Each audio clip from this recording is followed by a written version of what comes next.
It's every passenger's worst nightmare. Both pilots slumped over the controls unconscious. With no one else to turn to, a nervous flight attendant reluctantly admits you into the cockpit. You take the captain's place at the controls. 163 nervous passengers behind you and a dizzying plethora of knobs, switches, and displays before you. What do you do now? The good news is the plane is likely already flying on autopilot. It's not going to fall out of the sky. You can use the autopilot to do most of the flying, but you'll still have to land it. Every aircraft has a different cockpit, and while there are some similarities, we don't have enough time in this video to train you on every one you might encounter an emergency in. So we'll instead just be learning one, the ever-popular 737. This is a 737-800 with its modernized glass cockpit displays. The first thing you're going to want to do is put on the pilot's headset and find the pilot audio controls. They're on the pedestal to your right. At the top is the mic selector group. Make sure that VHF1 is selected, otherwise you could end up merely talking to your passengers.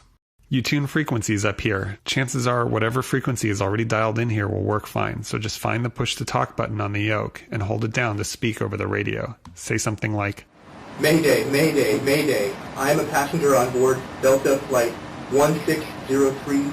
Both pilots are unconscious. I repeat, Delta 1603. Both pilots are unconscious, and I am a passenger flying the airplane." This isn't exactly what ATC is expecting to hear, so they'll probably respond with something like, "Last calling centers. Say again?" Just repeat yourself as much as you need to until you get the point across to them. Once ATC realizes what's going on, they're going to put out the call for a qualified 737 pilot to help talk you down. In the meantime, they'll be vectoring other aircraft out of your way. At some point, ATC will likely give you a heading or an altitude to fly. You can use the autopilot to help. Along the top here is the mode control panel, which controls the autopilot. Let's assume ATC gives you a heading. "Delta 1603, I'd like you to turn your aircraft left to a heading of 265 if you can." Okay. Dial the heading into the heading window by turning this knob.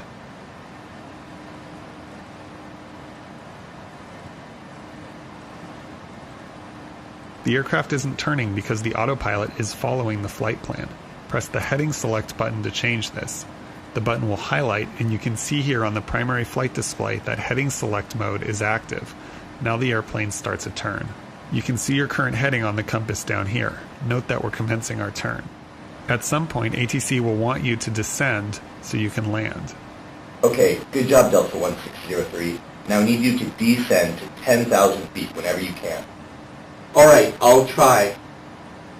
To start descending, dial the altitude they tell you into the altitude window by turning this knob. Again, the aircraft won't descend because the autopilot is in cruise mode. Press the level change button to change the autopilot into an altitude change mode. Now your aircraft is descending. Don't be alarmed, the thrust levers will move backwards on their own. You can see your current altitude on the primary flight display here. Note that we've started a descent. As you get lower, ATC will want you to slow down in preparation for landing. If they give you a speed... Next request, Delta 1603. If you can, go ahead and slow down to 240 knots. Okay. Dial that speed into the IAS/Mach window using this knob.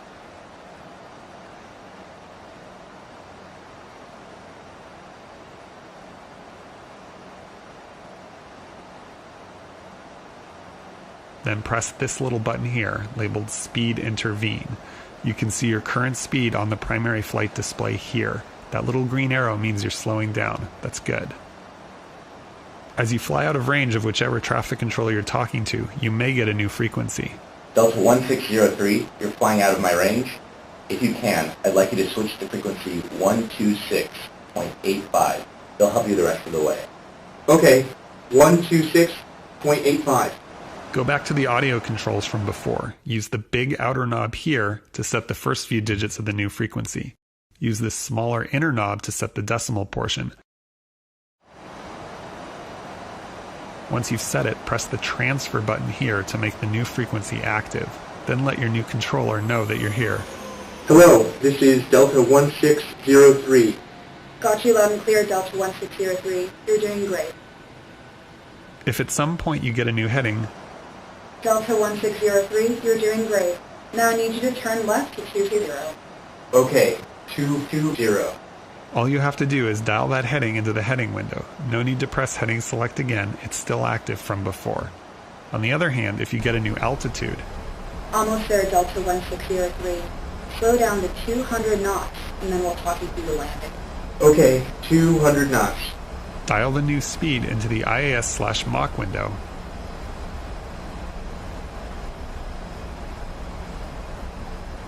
Then press the Speed Intervene button again. If the aircraft isn't slowing down fast enough, you can give it a little help by deploying the speed brakes. Pick this handle up over the gate, then pull it back to open the speed brakes. You can open them all the way to flight detent if you wish. Just don't forget to close them again when you're done slowing down. Delta 1603, go ahead and turn right to a heading of 030. That will line you up with the runway. Right to 030. And when you're ready, descend to 2,000 feet. Okay, 2,000. Controlling altitude, heading, and airspeed should get you safely close to whatever airport they're vectoring you for. You'll want to be pointing towards a runway and both low enough and slow enough to make a safe landing. Landing is the tricky part. A good landing speed for a 737 is somewhere around 130 to 150 knots. Let's assume that ATC tells you to land at 135 knots. Now the 737 can't fly at 135 knots without flaps, so you'll need to bring those down. If you take a look below the landing gear lever, you'll see a placard with the maximum flap speeds for each flap position. Right now the flaps are up 0 degrees. As you slow down below each maximum speed, you'll want to bring the flaps down to the next position. You want to keep doing this until you're at 135 knots with the flaps fully extended to 40 degrees. You can also see the flap positions here on the primary flight display. As you slow down past the flaps up marker, pull up the flap lever here and put it back on the 1 position. Back on the primary flight display, note now that the speed for flaps 2 is displayed. Rinse and repeat as you continue to slow down. So let's put 135 knots into our speed window. Press the Speed Intervene button and start slowing down for landing. Keep lowering the flaps as you slow down. Also very important is the landing gear. Check that you're below the maximum safe landing gear speed, then press this lever down to lower the landing gear.